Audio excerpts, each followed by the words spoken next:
Brown Mogotsi has returned to the Madlanga Commission with yet another explosive revelation, this time claiming that Vusumuzi Matlala allegedly visited KZN Police Commissioner General Nhlanhla Mkhwanazi and paid bribes to secure protection from arrest. In this video, we break down 1.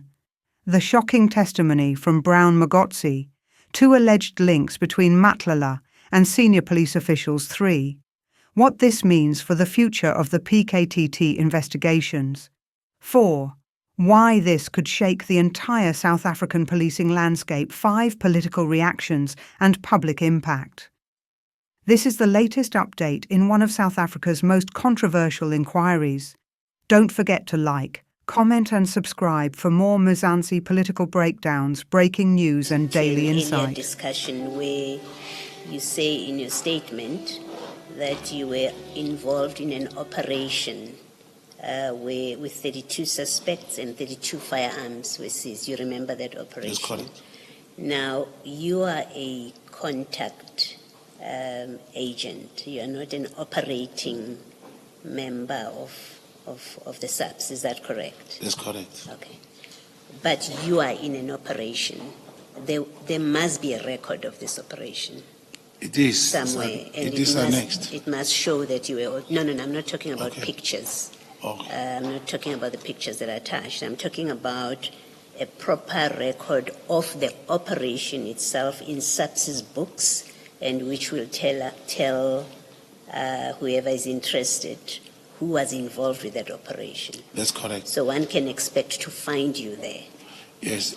What happened is that the person I'm referring to was who I was doing operations with. He has made a statement, and on his statement, he will say, remember his name is there and contact numbers. He'll say my source. He won't write my name. So only because I believe the commission will perhaps meet the person. It is him who will tell you, this is my source, this is the man who called us, this is what he told us, and that's how we knew. Yes, now I'm not asking about the source. I'm asking about you participating in an operation. Unless I'm reading your paragraph 29 wrong, you say I was also part of an operation during October 2024, when 32 suspects were apprehended and 32 firearms were seized. Yes. So if you were, what I'm asking is if you were part of that operation, yes, as it unfolded, there must be a record, because we have come to learn that operations of the SAPS, there is a record of an operation that was undertaken and who was there. So I'm asking, you would be in that record? I'm not sure if Commissioner is aware that being part of the operation is not physical, it's about information. So you don't mean you were present when there was, I think, this takedown or whatever they call it? No. If there can be a crossfire, you will be hurt. You cannot. All right, now I then misunderstood your statement in the... Thank you. Thank you. Thank you.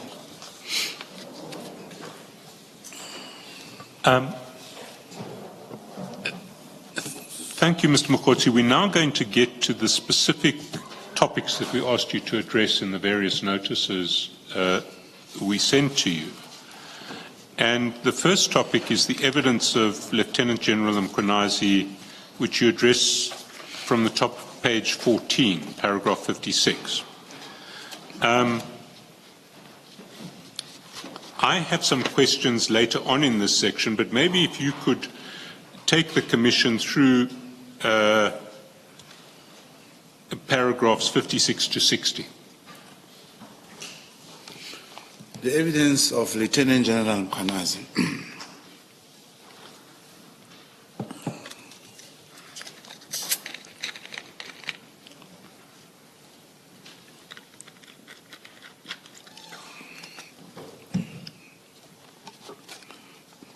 The evidence of Lieutenant General Mkhwanazi, the conclusion drawn, and the assumptions made by him regarding me cannot be, in the absence of what I have stated herein above, be criticized. I say this because Lieutenant General Mkhwanazi could not and did not know that at all relevant times I was a contact agent acting on behalf of the state with tasks orders to investigate both Lieutenant General Mkhwanazi and Matlala as aforesaid. The perception and assumptions that Lieutenant Mkhwanazi alluded to in his evidence with reference to me is exactly the outcome and the perception that I wanted to obtain and to create in order entirely to gain his trust and to get closer to him to investigate his ties with the CIA. At all relevant times, my handlers had full knowledge of and was kept appraised of my conduct and strategy, not only where Lieutenant General Mkhwanazi was concerned. I was privy to sensitive information regarding the South African Police Service and crime intelligence, not because I had dubious relationship with any senior police officer or persons in the public office, but due to my involvement as a contact agent for the crime intelligence and through my vast network of informers and sources. Can I just stop you at this point? Did your informers and sources within the SAPS, did they know that you were an agent? I don't understand the question, Commissioner. So people who were giving you information, SAPS members and crime intelligence members in particular, did they, and who gave you information, did they know that you were an agent? It depends. It's not everyone. But remember, someone who's employed in the crime intelligence will not necessarily be an informant, except for maybe a person who's in the employment of crime intelligence, being a support staff, for example, in the human resource or supply chain. That particular person, you may, of course, work with that person and the person will know that you are an agent. But others will, in this context, think you are maybe close to the minister, or you can do some changes, or you are a person connected in the ANC, top brass, you can help them. Others, they perceive that your standing, you know someone in politics, or you know a person relevant to the situation that you are discussing. Because I'm just trying to understand the situation that you're describing, which is an unusual one, which is of an agent operating to investigate crime intelligence itself, and depending on sources of information that come from inside crime intelligence.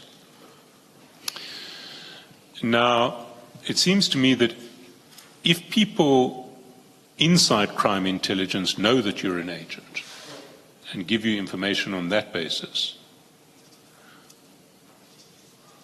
there's a risk that that will compromise the whole operation, because once your status as an agent is known, it will be very difficult for you to get covert information from anybody else in crime intelligence. Do you accept that?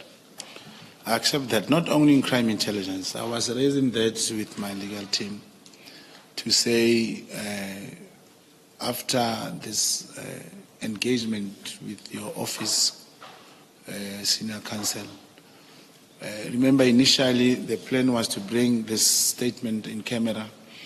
I've taken into cognizance all those factors, and I'm now aware that from now on the whole world knows that I am this person. So no one ever will ever, I don't think there's anyone who will ever give me information. Even if they say there is a tender of 10,000, once you see me, you say, no, they will never work with me. I was telling my team, how are we going to deal with this going forward? It is a concern, but I mean, in fairness, I think you yourself have disclosed your status as an undercover operative in interviews before you came to this commission. I have never commissioned. I've always said the right platform will come. There was no way, because I after the commission was established, I also checked and read the terms of reference. I really believed I will present this in camera. But, so that's the first issue, which is that if people know you are an agent, then there's always a risk that your status as an agent leaks into the broader world of crime intelligence that you're investigating and your position is compromised. Would you accepted that proposition? Yes, provided you do not explain to the person giving you information at first. You explain to a person that, look, the information you are giving me, now comes this part. I can assure you, even the president will deal with this. You assure a person. But that raises my second concern, which is if people don't know that you're an agent. They didn't know, now they know. No, now they do. But if they don't, then what you're doing is, well, what's happening in the process is that crime intelligence operatives, employees, agents, are giving you what I would imagine is classified information, thinking that they're giving it to someone who isn't an agent. No, there's no one. You see, all the information and instructions, commissioners, they will come through the handler. The handler will tell you there is this, and he will show you. There is no way you have to find me in possession of classified information. You can look at it, make notes, and understand, and even the notes you can't keep. But this investigation, it's not like a normal investigation. You meet a police carrying a docket, goes to a person and say, you stole a laptop. What happens is you tell your handler, the investigating officer of this case is sparkling. He knows he has to go and talk to this investigating officer. In some instances, the commander of the handler, I don't know his commander, he'll talk to the commander of this investigating officer to say, we want to gather information for you. Crime intelligence, they will not carry the dockets, but he will, with the information I give him, he'll come and fill this docket in with information. Not necessarily that I must come and salute and say, hey, I'm an agent, give me the information, I'm going to help you. No, that's not how it works. You don't show the identity of people involved. And you talk to your person and say, with this information, I'll be able to do 1, 2, 3. Remember, a support staff who's a data capturer in supply chain, he can give you information and ask you, please make sure nobody knows about this, that it comes from me. It's a support staff in the supply chain. Once you have read it, maybe you take a picture, you give it back, then you give it to a handler, and the investigation unfolds. They won't know who gave it to you, and it doesn't necessarily has to be you saying I'm an agent. Remember, the support staff cannot even trust this other police. Your handler is not trusted by all the people. But they can trust me, and I give this handler the information. Can we very briefly just deal with the letter, the disbandment letter that you address at 61 and 62 before we take the lunch break? Maybe before you do that, Mr. Chaskasum, just the last thing on this topic that you're having now. You do, I think from your evidence, in fact, it's not even a question of accepting, you did disclose to General Sibia that you're an agent. That's correct. So other people may well know because of that disclosure to General Sibia. Other people